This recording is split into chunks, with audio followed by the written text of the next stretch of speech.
महाराज, आज का प्रश्न दिन की तत्व चर्चा से है।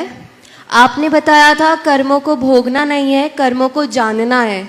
पर जब वास्तविकता में जब हम गृहस्थ जीवन में रहते हैं तो हम कर्मों को भोगते ही जाते हैं, और कर्मों को भोगते भोगते जब एकदम व्यथित हो जाते हैं तब समझ में आता है कि कर्मों को भोगना नहीं था, कर्मों को जानना था। तो महाराज श्री ऐसा क्या उपाय करें कि कर्मों को भोगने से पहले ये समझ में आ जाए कि कर्म को जानना है कि भोगना नहीं। अब आपकी आदत बिगड़ी हुई है तो मैं क्या करूं? अपनी आदत सुधार लो। अब देखो, कर्मों को भोगना और कर्मों के प्रति जागना या काटने का टेक्निक बताऊं? जी महाराज जी। मान लीजिए, मान लेने के लिए बोल रहा हूं, शायद होता नहीं होगा, फिर भी मैं बोल रहा हूं क्योंकि आमजनों में होता है। आपकी बाजू में आपकी सासू माँ खड़ी है। जी महाराज जी। अगर आपकी सासू माँ ने आपको कोई कड़े बोल बोले, हो सकता बोलती हो नहीं भी बोलती हो, पर मान लो कड़े बोल बोले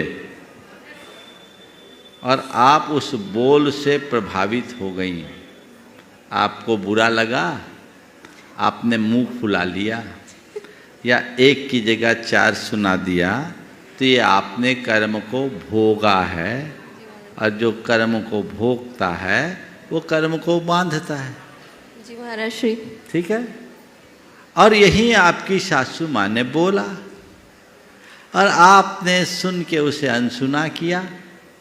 जी ठीक है, बोल दिया, बड़ी है, माँ जैसी है, उनको हक है बोलने का, मेरी गलती पर बोला है, बोल दिया, अनसुना कर दिया या उसे सकारात्मक लहजे में लिया, आपको दुख होगा?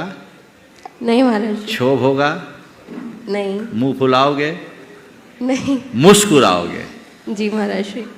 बस इसी का नाम है कर्म को जानना।